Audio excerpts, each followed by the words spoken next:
Salam alaikum, dear students. Today we are going to revise Grade 9 Advanced Biology EOT revision for Term 3. My name is Sujit Kalarikal Bhaskaran and I am from Delma School. Let's continue.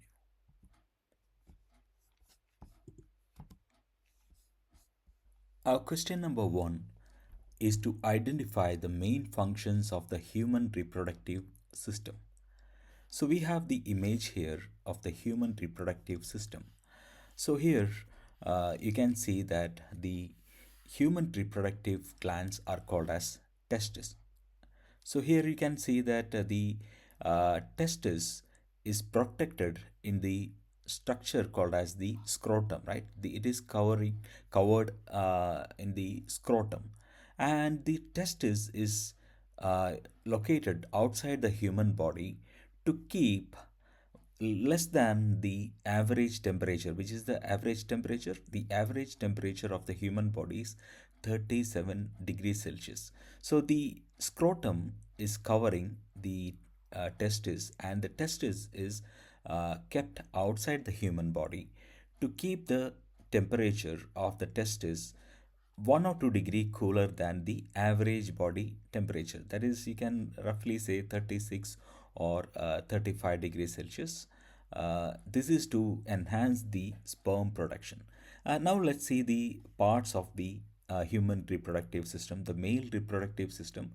Uh, you can see two testes on both sides. The testis is the place where the sperm is produced, and you can see a small structure here, right? Both or sides you can see this is called as the epididymis, and epididymis is the place where the sperms get stored and matured, right? The sperms get matured in the epididymis, and after the sperms matured, the sperm is transported to the through the two tubes. You can see the two tubes called as the vas deferens, right? These are the tubes called as the vas deferens, and from there this is taken to the seminal vesicle, through the seminal vesicle, and to the prostate glands.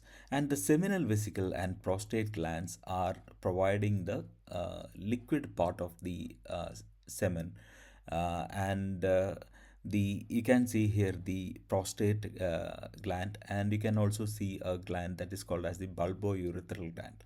And this is where the the sperm enters the urethra, right? This is the urethra.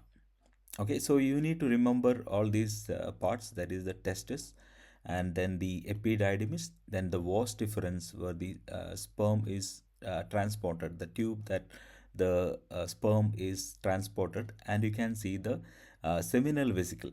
So you can see here the seminiferous tubules, right? The seminiferous tubules are in the testis where the sperm production happens, right? Sperm production happens in the seminiferous tubules. And here, don't confuse with the seminal vesicle, right? Vesicle is providing about 50 percentage of the fluid part of the semen that has glucose and nutrients for the nourishment of the uh, sperm, right? And you have the the prostate gland and the bulbourethral gland, which is providing the alkaline fluid, right? The alkaline fluid, because the urethra has an acidic environment. The urine is acidic, so the sperm might die in this environment. So in order to compete with that, the uh, alkaline fluid is mixed with the semen so that the sperm can survive. Question number 2 and 3 are from figure 2 and figure 3. So you can see that the figure 2 is the structure of the sperm, right? The sperm has a head, then where the nucleus is located, and there is a middle piece, and you can see a tail which is more like a flagella, and it actually enables the movement of the sperm through the female reproductive tract. And you can see on the uh, beginning of the head, there is a special part called as the acrosome. And acrosome carries the lysosomes or the digestive enzymes, right? Or the enzymes that is responsible for dissolving the outer layers of the ovum, right? When the sperm starts fertilizing the egg, the acrosome breaks and it will start dissolving the top layers of the egg. And the figure 3 is mentioned here. You can see that the hypothalamus, right? Hypothalamus is producing GnRH. What is GnRH? Uh, Gonadotropin releasing hormone, right? This is called as the gonadotropin, right? Tropin releasing hormone, right? Hormone. Okay, and this activates the anterior pituitary, and the anterior pituitary release two hormones that is called as the FSH and the LH. FSH is the follicle stimulating hormone, right? Follicle stimulating, right? Stimulating hormone. And the LH is the luteinizing hormone. So here you can see this follicle stimulating hormone has an S, right? You can remember this as it is the FSH is helping in the production of sperm, right? Sperm. And the LH, on the other hand, is helping in the production of testosterone, right? Testosterone is the male reproductive hormone.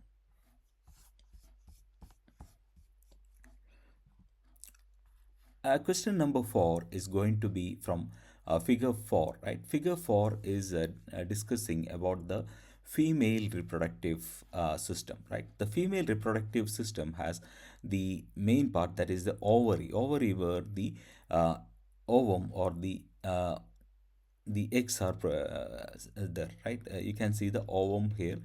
When the female is born, that time itself, the all the ovums are there inside her ovary. And when she reaches puberty, or when she reaches the age of the beginning of the menstrual cycle, each 28 days, the one egg will be released through the fallopian tube, or this is also called as the oviduct, right? You can write oviduct. So this is the oviduct, and this is the uterus, right? The uterus, you can see that this is the uterus, and the layer of the uterus is called as the endometrium, right? And the opening of the uterus to the outside is called as the vagina, and the uterus is opening to the cervix, right? This is the structure of the female reproductive tract, right? You can see that the oocytes, right? Oocytes are the immature eggs that is found in the ovary, right? Ovary is the glands that produce the oocytes. Question number 5 is from page number 204, and from the table number 1. It is discussing about the menstrual phases. So menstrual phases, it lasts about 28 days in a normal, like in a healthy female, and it continues until and unless the fertilization happens, right? The fertilization happens. Fertilization is the fusion of egg with the sperm, right? So if the fertilization happens, the menstrual cycle will stop. Or if the fertilization is not happening, it will continue like a cycle, right? The 28 days cycle. So this table is telling about the phases of menstrual cycle. There are three phases of menstrual cycle. One is the flow phase, which starts in the first day and lasts for about 5 days. And the second phase is the follicular phase. It it's from 6 to 14. And the final stage is the luteal phase, that is from day 15 to 28. And during the the end of the menstrual cycle, what happens is there is endometrium. So we'll discuss what is endometrium. So endometrium is the lining of the uterus, right? It is the place where the embryo or the fetus is grown and sorry is attached and growing. So the endometrial wall has all the blood vessels and nutrients that is for the fetus. So if the fertilization is not happening and the fetus is not attached, or the embryo or the fetus is not attached, what happens is the endometrial wall will break, right? And that is the beginning of the next menstrual cycle, that is the flow phase, right? The endometrial wall will break and will flow outside of the body, is called as the flow phase. During this time, the estrogen and progesterone is low, right? And as part of the negative feedback loop, as the estrogen and progesterone is low, the anterior pituitary will start producing a small amount of FSH and LH. And during these, the follicle has inside the follicle has the immature egg or the oocyte. So after about 1 week, there'll be only one follicle that will be remaining. So the amount of small amount of LH and FSH will you know uh, start the growth of the follicle. The follicle will start growing and it will start producing the estrogen. When the follicle is growing, it will start producing the estrogen. So when the estrogen is high, right, it will try to keep the amount of LH and FSH low because of the negative feedback loop, right? And during this day 12, right, it's about day 12, the high amount of estrogen will create a surge of FSH, right? So this is something that happen because of the high amount of estrogen, right? So a surge of the LH happens this year, uh, and this will result in the rupture of the follicle, and the ovum or the egg will go out, right? And the follicle will grow into the corpus luteum, and this is why it is called as the luteal phase, right? And the this will increase the production of progesterone. You can see that the progesterone level is going high. And after this, what happens is if the fertilization is not happening, right, so the progesterone level and all the other hormone levels will go down, so that it will it will rupture the endometrium again. The another flow phase will start, or another menstrual cycle will start. So this is the menstrual cycle, right? So after the end of the fifth days in the menstrual cycle, after the flow phase, the new endometrial wall started to form, or the thickening of the endometrial wall starts. So all this process is called as the menstrual cycle. Question number 6 is from page number 206, and it is from figure 7, right? Either you will get a picture question or a question about the process of fertilization. So, fertilization is the process where the fertilization, right? Fertilization is the process where the uh, sperm fuses with the egg, right? About 300 sperms are released each time, uh, and only thousands or hundreds of sperms reach the egg, which will be in the oviduct or in the fallopian tube. You know that the fertilization happens in the oviduct, and the sperm has the acrosome, right? The head part of the sperm is having the acrosome, a middle piece, and also the tail, right? So the acrosome is having the digestive enzymes, or the enzymes and the acidic parts, which will dissolve the plasma membrane of the human egg, right? So more than like hundreds of eggs, sorry, sperms are uh, uh, hitting on the egg, and each time the acrosome breaks and it dissolves the plasma membrane of the egg, and it is not a done by one single sperm. It is hundreds of sperm try to dissolve the plasma membrane, and one of the area become weaker, and one egg sperm will enter and fertilize the nucleus inside the egg, right? It will fertilize the uh, right, so the egg plus sperm will form the zygote, right? Zygote, right? And as soon as the fertilization happens, the egg will create a barrier so that no more sperms can enter, right? And this will grow into the next stages like the morula and blastocyst, etc., etc. Question number 7 is from page number 207, figure 8. Figure 8 shows the early development of the embryo before the embryo forms.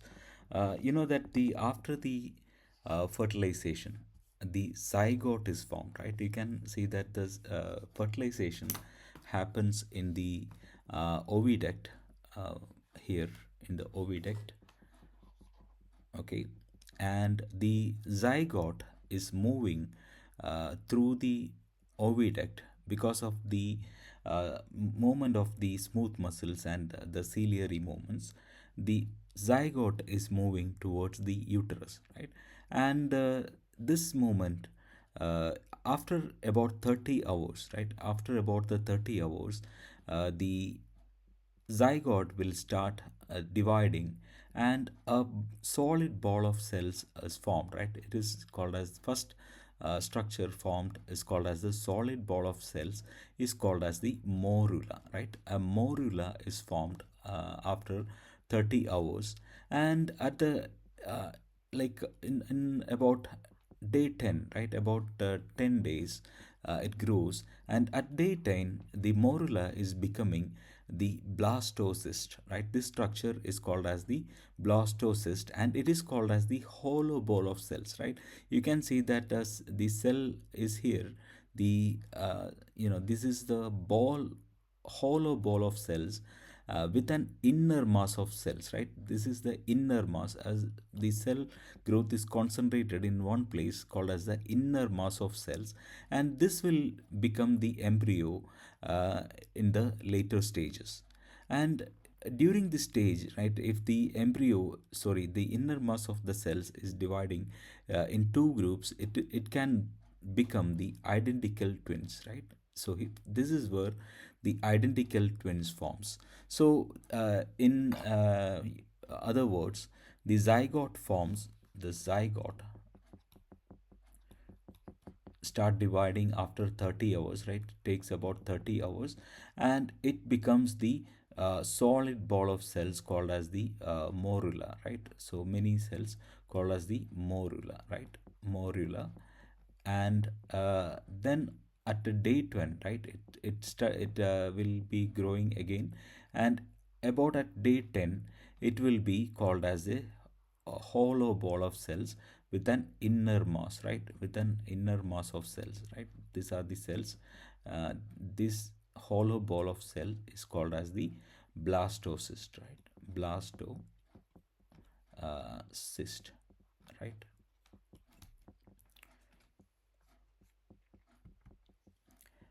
Next is about the placenta, right? The question number 8 is from page number 209. It discuss the role of placenta. So before understanding about the placenta, we have to learn about the layers of the embryo first, right? As the extra embryonic membranes. So the first layer is called as the chorion, right? This is the chorion, and inside there is amnion, and inside the amnion you can see the fetus, right? And the fetus is cushioned with the fluid called as the amniotic fluid, right? You can see here the amniotic fluid, and you can see the yolk, the egg yolk or the yolk sac. In humans, the yolk sac does not have much important roles, and this is the first cells are formed here. The blood cells are formed here, and the green part it is called as the allantois, right? And the chorion plus allantois, right? Chorion plus allantois forms the placenta, right? Allantois forms the placenta. Okay, so what is placenta? Placenta is about 15 centimeter, diameter. So this is the mother side of the placenta, and this is the fetus side of the placenta. And the placenta is about 15 to 20 centimeter dia, and about 2.5 centimeter thick, right? 2.5 centimeter thick. And this is where the transport of the substance happens, right? From the mother, oxygen and nutrients, right, are going to the fetus through the umbilical cord. The oxygen and nutrients are passing, right? So only oxygen and nutrients, no. But also, if the mother is drinking alcohol, right, it can affect the embryo.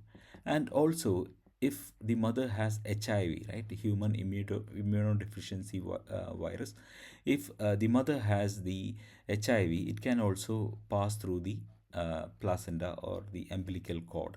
And also the fetus get the antibodies, right, antibodies from the mother through the placenta.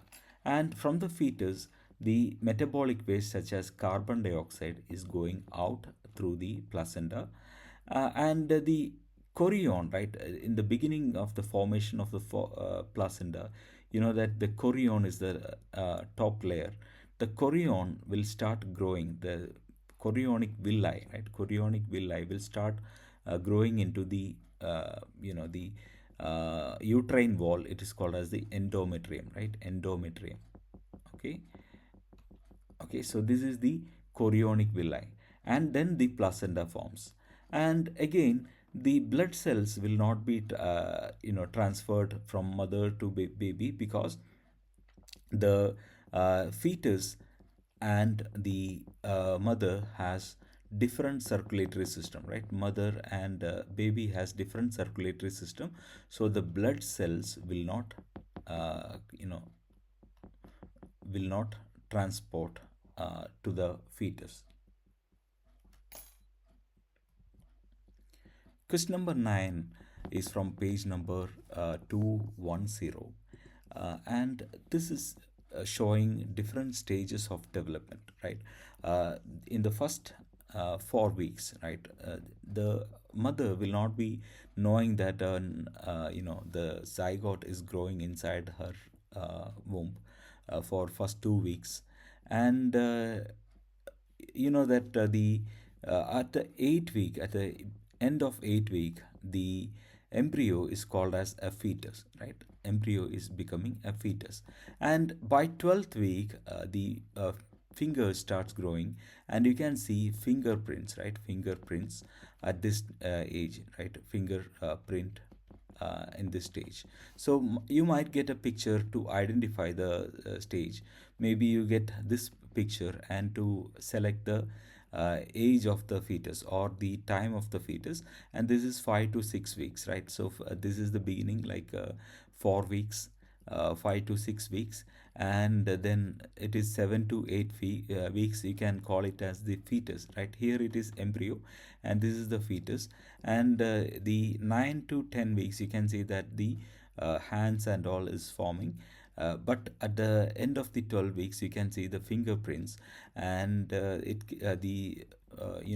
fetus can move its hands and all.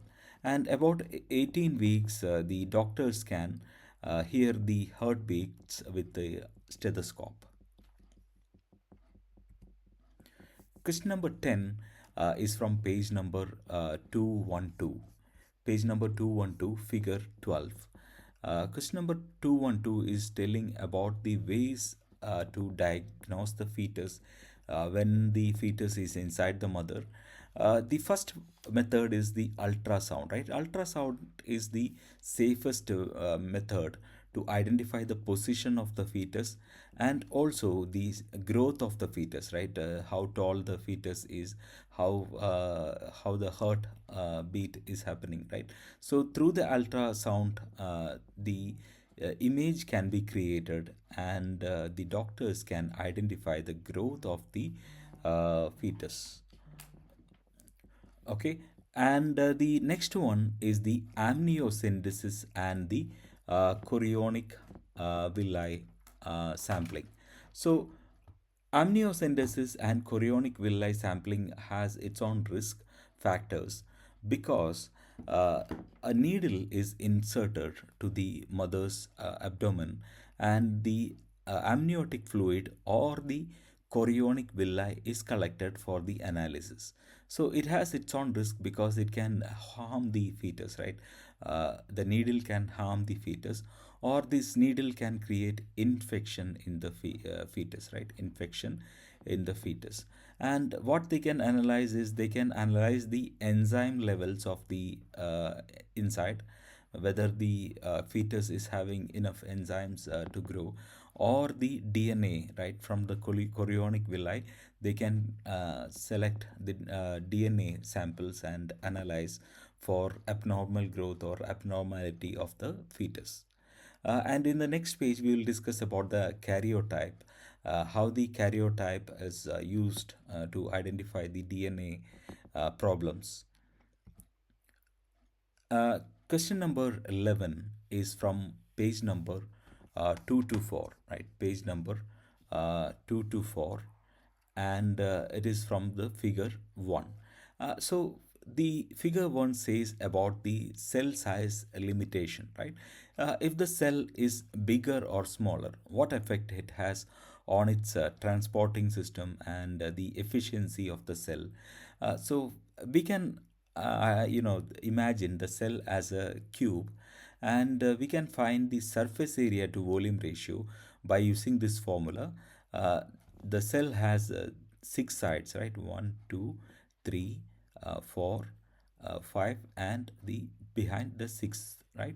So the surface area is identified or calculated by multiplying 6 times then the area of the cube, that is side times side, right? And if it is one side is 1 micrometer, it will be 6 times 1 times 1, that will be 6. And we have to calculate the volume. Volume is the side times side, that is 1 times 1 times 1, that will be 1, right? So the surface area to volume ratio will be 6 is to 1 or 6. And if we imagine that the cell is big, like a 4 micrometer, so if it is 4 micrometer, we have to calculate 6 times 4 times 4, that will be 96. And then the volume of the cell will be 4 times 4 times 4, that will be 64. So 96 ratio or is to 64 will be 3 is to 2. That will be a a smaller number, right? So when the surface area to volume ratio increases, right? Okay, uh, it is more efficient, right? And if the surface area to volume ratio decreases, right, it is less efficient. So when the cell become bigger, the surface area to volume ratio decreases, right, decreases, and the cell will become less efficient. So always the smaller cells are better in transporting the substance and also in the efficiency of the cells. Question number 12 is from page number 226. So question number 226, question number 12 is telling about the cell cycle, right? So the cell cycle has the different stages called as the interphase, right? Interphase, uh, then mitosis, and then finally the cytokinesis, right? Cytokinesis. Okay, so what is interphase? Interphase is the growth phase and the synthesis phase. So the interphase is divided into G1, uh, S, and G2. So G1 phase, the cell grows, right? When a cell is divided into two during the mitosis, the cell need to grow, right? To become mature and to divide again. So this growth phase is seen here, that is called as the G1 phase, right? G1 phase is the first phase of the interphase. And the next phase is the S phase, or called as the synthesis phase. And synthesis phase is where the DNA is replicated, right? In the synthesis phase, the DNA make its copies for dividing, right? The mitosis is dividing. And in the G2 phase, it checks whether the DNA is correct, all the DNA has correctly multiplied, and whether the protein synthesis is correct. All these is checked in the G2, and altogether it is called as the interphase. And the cell spent most of its time in the interphase. And the next phase is the mitosis, where the division of the uh, genetic materials happens, right? The dividing, it divides into two cells. And finally the cytokinesis is the division of the cytoplasm, and the cell become two different daughter cells with 46 chromosomes each in case of humans. Question number 13 is from page number 228. Question number 13 is discussing about the stages of mitosis. So, mitosis has four stages, mainly most four stages. It is called as PMAT. So, P is the prophase, M is the metaphase, A is the anaphase, and T is the telophase. So prophase, what happens is the chromosomes, the chromatin fibers condense to form the chromosomes, right? You can see the chromosomes in clearly in the prophase, and also the nuclear envelope starts to, the outside of the nuclear envelope, or the nuclear envelope start to degrade, and also the centrioles will start moving to the poles, right? The centrioles uh, are the structures from where the microtubules will be growing, which will be attached to the centromeres of the chromosomes. So when we learned about the chromosomes, the sister chromatids are attached at the centromere, right? This is the centromere, right? Centromere. And from the centriole, don't confuse with the centriole and centromere. From the centriole, the microtubules will be attaching at the centromere. So in the metaphase, all these chromosomes will be aligned in a straight line, right? It is called as the uh, metaphase. And the in the poles you can see the centrioles, and the metaphase you can relate it to as middle, right? It will be in the equator or in the middle. And the anaphase you can relate it as away, right? The sister chromatids are divided, and it will be uh, pulled apart to the poles, right? Because the proteins, that is the microtubules, will become shortened, and it will pull the chromosomes to the poles. And a furrow will be forming in case of the animal cells, and we will discuss about the plant cells what is happening. And the in the telophase, the nuclear envelope will start forming again, and the nucleolus will form again, and the furrow will be more clear, right? It will and in the next stage, that is the uh, you know the cytoplasm will divide, and the cytokinesis, the cell will become 2, right? So these are the four phases of mitosis: prophase, metaphase, anaphase, and telophase, right? You know that identical copies or two diploid cells are formed after the end of the mitosis, right? Two diploid cells. Diploid means two N chromosomes. In case of humans, it is 46 chromosomes or 23 pairs of chromosomes. Okay. And the next question is question number 14 from page number 230. And it is from the figure 10, right? Figure 10 shows the cytokinesis in animal cell and plant cells. And in animal cells, you know that we have discussed a furrow will be formed during the anaphase, and in the telophase it will be more prominent. And during the cytokinesis, this will break into two daughter cells, right? Two new daughter cells, and it will again start dividing. And but in the plant cells, as there is a thick cell wall, right, the furrow cannot be formed easily.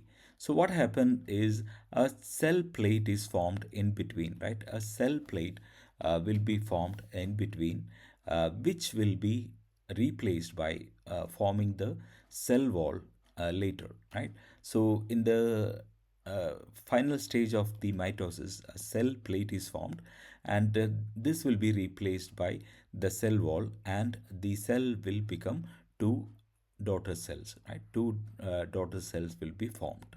It is because of the thick cell wall present in the plants.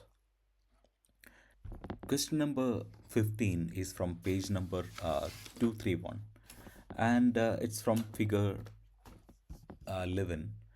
And you can see that question number 13 is, sorry, question number 15 is talking about the checkpoints that is regulated by the cyclin dependent kinase, right? The cyclin is a protein, and it is a protein, and the cyclin dependent kinase, that is CDK, is the enzyme, right? Is the enzyme, and these are regulating the cell cycle. You can see that after each stage of the cell cycle, a checkpoint is added, right? Because of the cyclin and cyclin dependent kinase, right? These act as the checkpoints for the approval for the cell cycle to progress. So after G1, a check is happened, or a check is done with the cyclin and CDK, uh, whether the cell has any damage. If the cell is normal, right, all the growth is normal, then only it will progress to the synthesis phase. And at the end of the synthesis phase, again the checkpoint is there. The cyclin dependent kinase and cyclin is checking whether the DNA replication is correct, right? So each after each stages there is a checkpoint, and this is called as the cyclin dependent kinase activity, or the cycle check point. And the if something wrong happens in any of the stages, the cell cycle will stop there, right? And it will not go for the mitosis or the cell division. And one important advantage of this is it can prevent cancer, because it can provide, it can prevent the mutations, right? Uh, but if the cancer has happened, right? Cancer is the uncontrolled cell division. So if there is cancer, the cell will spend less time on the interphase, more time on the mitosis for division. So the cancer cell will grow faster because of this. Okay, and question number 16 is from page number 232. It is talking about the cancer cells, right? So, cancer is the uncontrolled cell growth, and cancer cells cannot do normal metabolic function, so that we don't have any advantage of the cancer cells, right? The normal cells are providing us energy, provide producing ATP and all, but the mutated cancer cells will divide faster, and it will occupy the space of the normal cells, and it uh, this is the reason why the cancer is so painful, right? It is the cancer patient mostly suffer due to the growth, right, outgrowth of the cancer cells by taking the space of the normal cells. And it can happen because of the mutation through the consumption of carcinogens, right? The agents that cause cancer is called as the carcinogen, right? Carcinogens. It can also happen due to the radiations like X-rays, or the the uh, radioactive materials. All these can mutate the DNA. So cancer is happening because of the mutation to the genetic material or the DNA.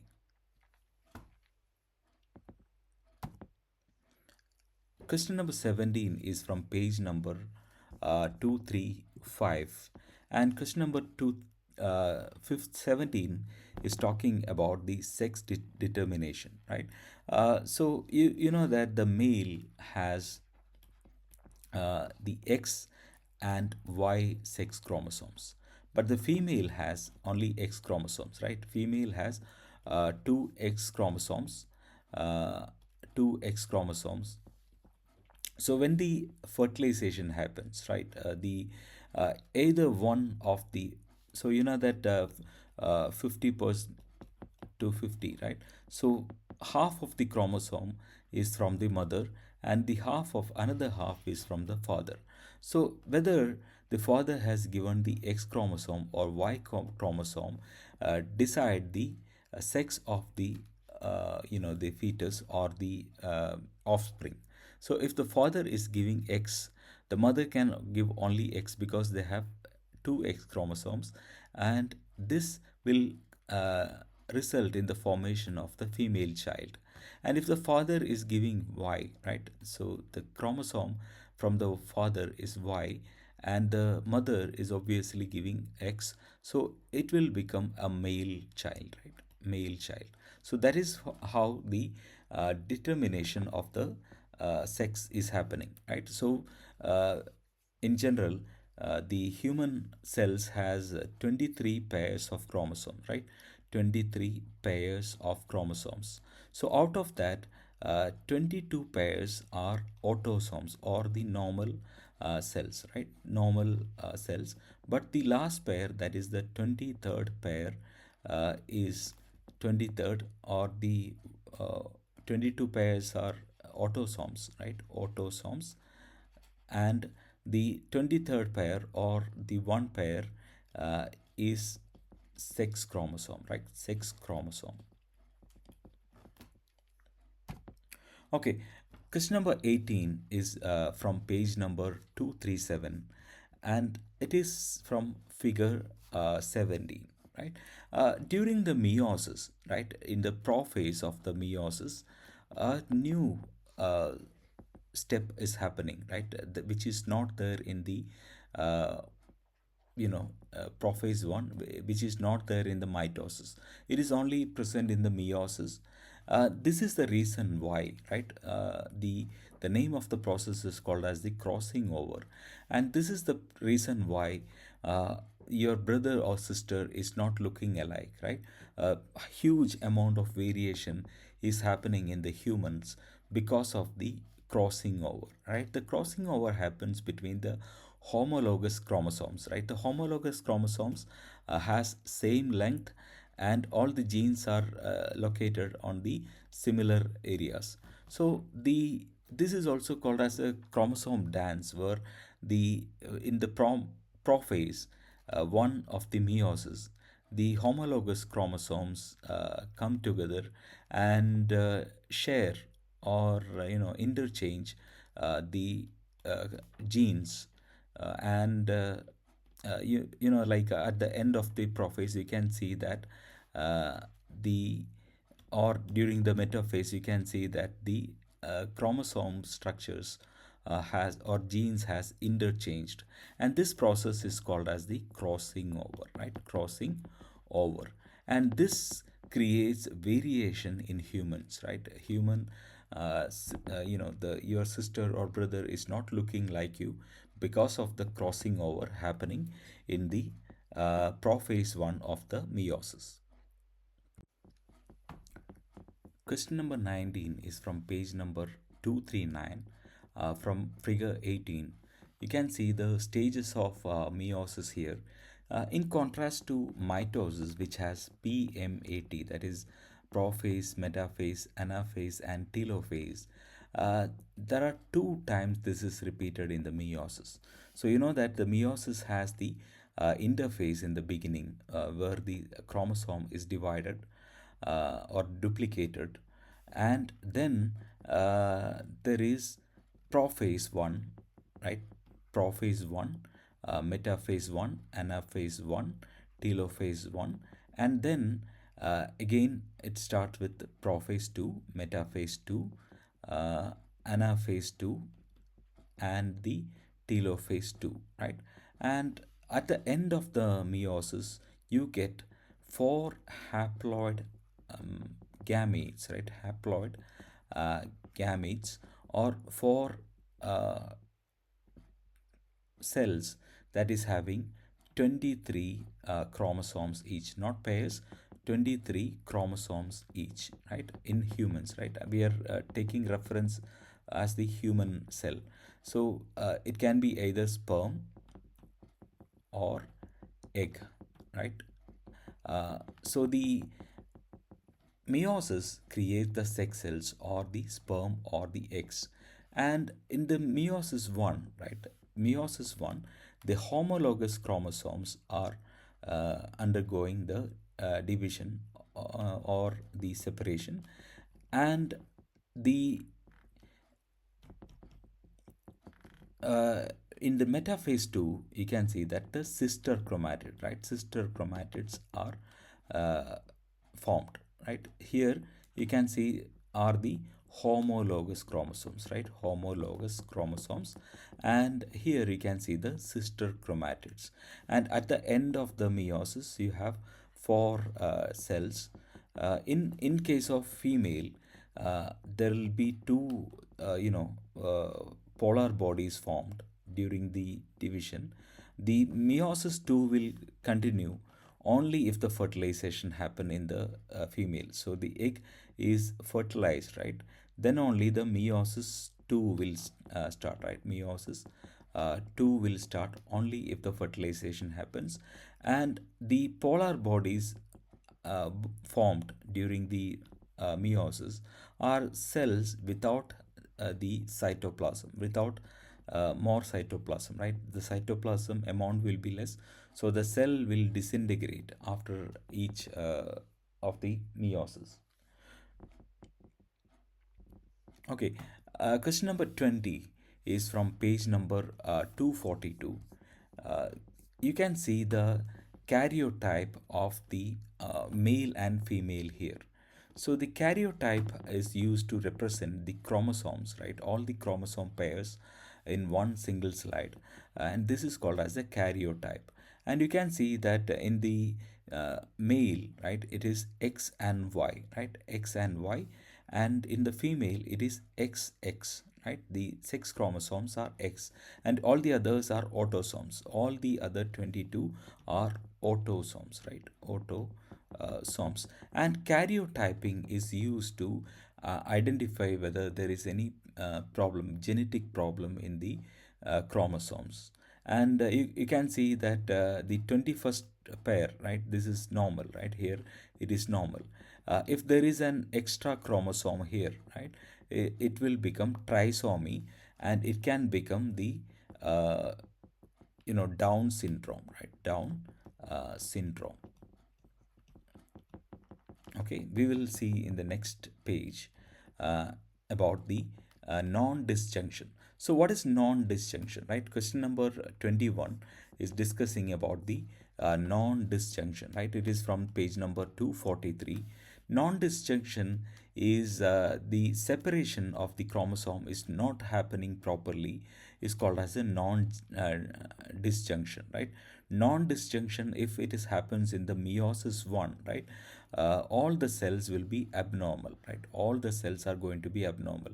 Two of the cells will be having trisomy, and two of the cells will be having monosomy, right? And this all the cells will be abnormal.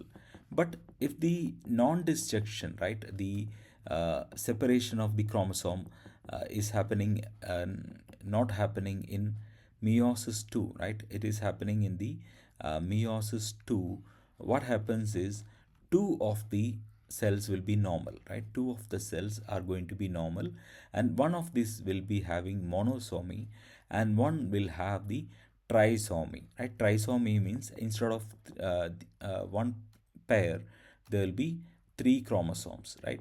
And this at the 21st chromosome pair can happen or can cause the Down syndrome. Okay, so the non-disjunction in meiosis 1 is more severe, right? More severe. But if it is happening in the meiosis 2, it two cells, right, half of the cells can be normal. Okay, so here in question number 2, question number 22, it is from page number 244. Uh, it is to explain how the karyotype is helping to identify the genetic disorders.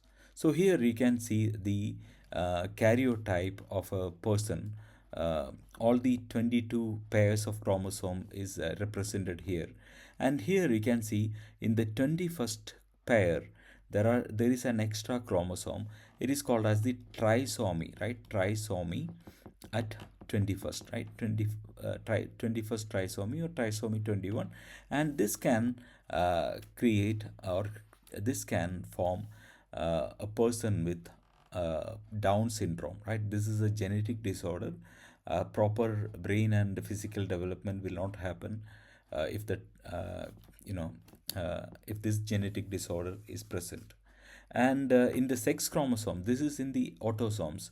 If in the sex chromosomes, this can lead to, if there is an in the female, right, this is female.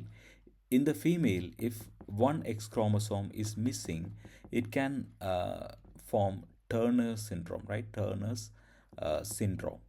And if the male, right, if the male has additional X chromosome, right, XY, it can become the Klinefelter's syndrome, right? Klinefelter's syndrome.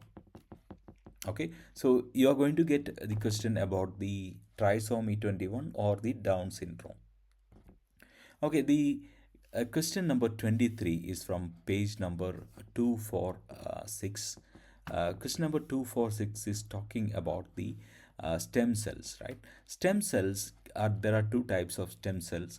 One is the embryonic stem cells, and the other one is the adult stem cells. You know that we all started with a single cell, right? We were a single cell where our cells divide into blastocyst and then embryo and then to different parts of our body, right? We have different types of cells. We have blood cells, we have nerve cells, we have muscle cells. All these cells came from a single type of cell which is called as the stem cell, right? It is from the embryonic uh, stem cells, right? Embryonic stem cells. And the this the cells becoming different types of cells is called as the differentiation, right? The cell is called is converted into different types of cells is called as the differentiation. And due to differentiation, we have all the parts of the body, like we have the feet, we have hands, we have brain. All this came from a single cell, and this is because of the stem cells, right? The human embryonic stem cells can form different types of cells, and that is called as the stem cells. And in the adult stem cells, There are two types of adult stem cells. One which is producing the blood cells, that is the red RBC and the WBC, and the other cells which is creating like the fat cells, bone cells, and all, the adipose tissue or the osteocytes. And the research, the stem cells here is produced by the bone marrow, right? In a human adult, bone marrow is produced, producing the stem cells. And scientists are now still doing the research to extract the embryonic stem cells or the stem cells from human being, and to create organs from the stem cells, as it can differentiate.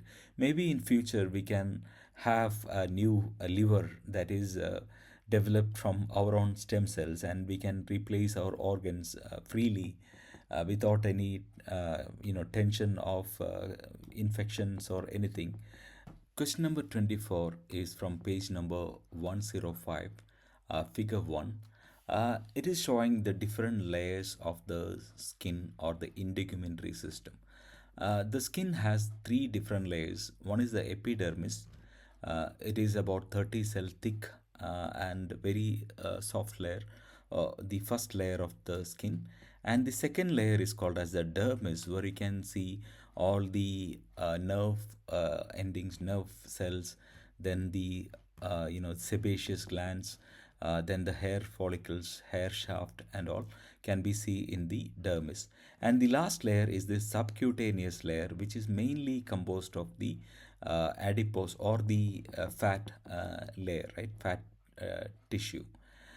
So the outside or top of the uh, epidermis, you can see a protein called as the keratin, right? The name of the protein is keratin. It makes the skin waterproof, right? Waterproof. Okay. And inside the you can see a pigment, right? Inside the epidermal layer you can see a pigment called as melanin, right? Melanin, which is helping our cells to, or the skin cells, to prevent the exposure to the UV radiation.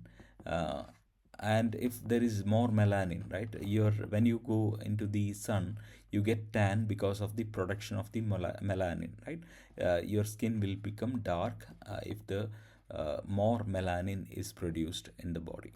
Okay, so these are the three layers of the skin: epidermis, dermis, and subcutaneous layer. And you have the sweat glands, which produce this sweat, and the oil glands, and the hair shaft. And the oil glands or the sebaceous gland is producing oil to lubricate the skin. If the dirt and all is coming inside the oil glands, it can block the oil glands and form the pimples in the later stage. It can form white heads, acne, right? It is acne, or the blackheads, or the pimples, right?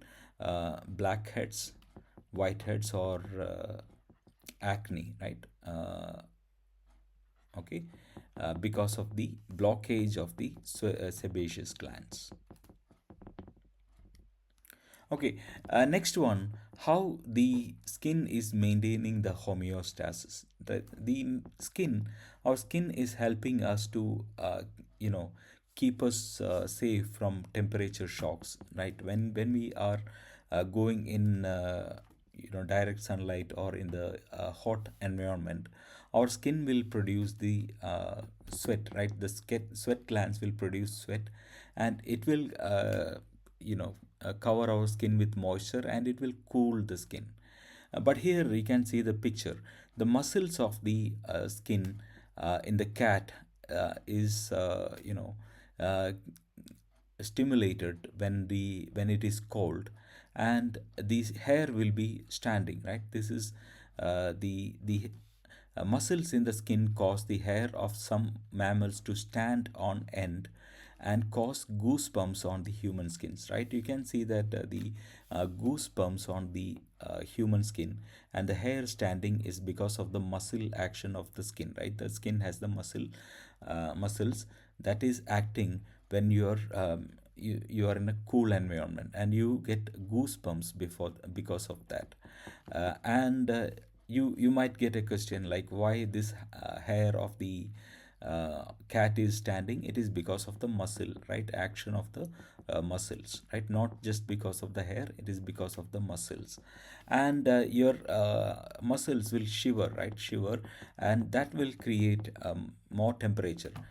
Here why the hair is standing, because it can trap the air inside and keep the skin warm, right? If the hair is standing, also here, like in between the hair, the air can be trapped and it can keep the cat warm in cold environments. Question number 26 is from page number 108. You are going to get a question about the different types of burns, right? There are three types of burns: first degree burn, second degree burn, and the third degree burn. The second degree burn is not that serious because the only the epidermis, the layer of the epidermis is injured, and it can repair itself. It will just have a redness when swelling and mild pain, right? You don't will not have severe pain because only the top layer of the skin is affected during the fire accident. And if the blisters are happening, right, if the fire accident happens and the blisters are happening and there is pain, deeper layers of the epidermis is gone and the dermis is injured, right? And this is actually, the whole skin is not affected, it can be repaired again. But the final one is the third degree burn, which is very severe, right? Which is very dangerous. Whole layers of the skin is gone, right? All the, even the epidermis, dermis, and the subcutaneous is gone. Even the nerve endings is damaged. That's why you will not feel pain, right? No pain because of the nerve cell damage, and the skin function will be lost, right? You cannot understand if somebody is touching. And uh, the In this third degree, the cell will not repair itself. You have to transplant the skin from somewhere else, right? So these are the three different types of burns or fire accidents. Okay, and question number 27 is from page number 111. Compare and contrast compact and spongy bond in relation to appearance, location, and function. Okay, so you have two different types of bonds: the compact bond and the spongy bond, right? So, compact bond is, as the name suggests, it is the thick part of the bond, right? So, you can see that this outside part of the bond is called as the compact bond, right? And compact bond has the osteon system, right, which is having the blood vessels and all, and this is supplying the oxygen and nutrients to the bone cells. And you have the arteries and veins in the osteon system, right? Osteon system, where you can see the osteocytes, or the cells of the bone. Are there are three different types, right? Osteoblast, right? Osteoblast, osteocyte, and osteoclast, right? Osteoclast. Okay, so osteocytes are the matured bone cells or the normal bone cells, and osteoblasts are the newly formed bone cells from where the bone cells are formed, right? Or the bone is formed, and the process of formation of the bone from the osteoblast is called as the ossification, right? And you can see the compact bone on top of the top layer, or it is the compact layer of the bone, and inside the end of the long bonds and in the middle of the flat bonds you can see the spongy bone, right? Spongy bone, as the name suggests, it is spongy. You can see the pores inside, and it is where inside of which you can see the bone marrow, right? Bone marrow cavity and bone marrow. So the spongy bone does not have the osteon system, right? Osteon system is not there in the spongy bone.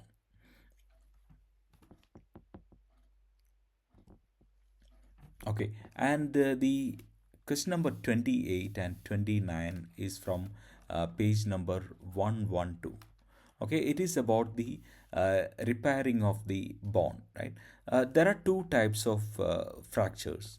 One is the simple fracture, right? Simple fracture, fracture, simple fracture, and the second one is the compound fracture, right? Compound fracture. Okay, so if the bone through the so if the bone is fractured inside the skin, it is called as the simple, right? Simple fracture. And if the bone comes out of the skin, right, you can see the bone coming out after the fracture. This is called as the compound fracture, right? Compound fracture. So what happen if there is a fracture? So the blood will be coming to that area, and the during the compound fractures, the doctors has to keep the bonds in alignment, right? They have to attach the bond so that it will repair itself, and keep plaster and all, right? They have to remodel the bond, right? They have to keep the bond intact, touching one another, and put plaster around, and this will help the bond to uh, repair itself. And how the repairing is happening, right? This is where the callus formation we need to learn, right?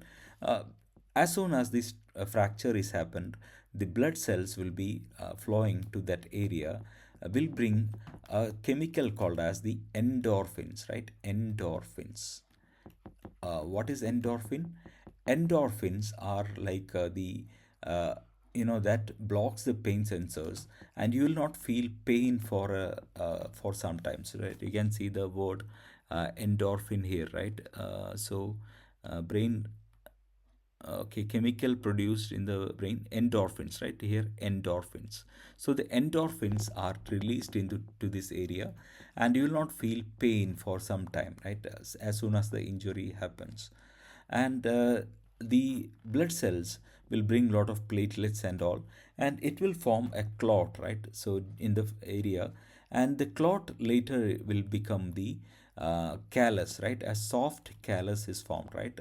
In the form of cartilage, or in the beginning, right? A soft callus is formed, right? And the callus is later replaced by the osteoclast, right? Osteoclast cells will replace this with the osteocytes, right? Osteocytes are the matured bone cells.